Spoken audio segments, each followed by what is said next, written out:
Mais qu'est-ce qui a tué BlackBerry? Alors BlackBerry, ça vous parle, hein? BlackBerry, c'est une marque qui est hyper connue, qui en tout cas était hyper connue. BlackBerry, c'était les petits téléphones avec plein de touches, mais qui avaient surtout un argument commercial qui était dévastateur par rapport aux autres, c'était la sécurité du service. BlackBerry, c'était un téléphone plus un service sécurisé.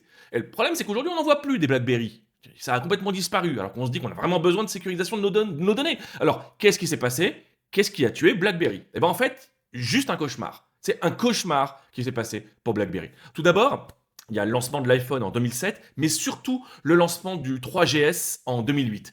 La mode des téléphones change et ce qui se passe, c'est que les gens ils commencent à vouloir avoir un smartphone avec des applications pour naviguer d'une application à l'autre sur un grand écran. C'est plus agréable et c'est plus ergonomique. Sauf qu'il y a un gros problème, c'est que tout le code qui est supporté par le système BlackBerry ne fonctionne pas avec des systèmes d'application de cette manière-là. Ça ne peut pas marcher sur un grand écran avec des applications cliquables. Il faut tout recoder. C'est un travail d'enfer et ça, ils décident de ne pas le faire. C'est la première erreur stratégique. La deuxième erreur stratégique, c'est que le patron, Jim Balsillie, à l'époque, il dit un truc très simple. Les gens n'achèteront pas cette merde. Les gens n'ont pas envie de passer leur journée à tapoter un écran en verre. Et ça, c'est une grave erreur. Parce que lui, ce qu'il pense, c'est que c'est la technologie qui va faire la différence. Alors que dans la réalité, ce qui a fait la différence, c'est l'usage. Un iPhone, c'est fun, on s'amuse. Un BlackBerry, c'est pour le travail.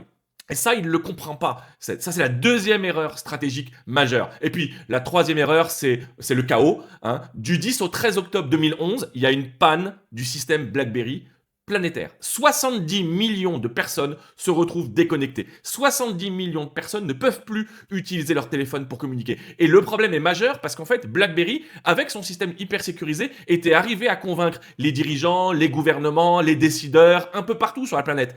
Pendant 3 jours, c'est le blackout. Plus rien ne marche. Ça, c'est la pierre tombale sur BlackBerry. BlackBerry s'est effondré. RIM, qui était l'entreprise qui commercialisait le BlackBerry, voit sa valorisation s'effondrer. Elle était aux alentours de 70 milliards en 2008, lorsqu'on était vraiment au pic de la valeur de RIM. Aujourd'hui, on est aux alentours de 2 milliards. L'entreprise RIM a été refondue, elle est devenue BlackBerry Limited. Et BlackBerry Limited, aujourd'hui, est une entreprise qui vend de la tech, qui vend du système d'info, mais qui vend plus du tout de téléphone. Leur activité téléphone aujourd'hui, c'est 0%. Donc de 70 milliards à 2 milliards, voilà ce qui a tué BlackBerry.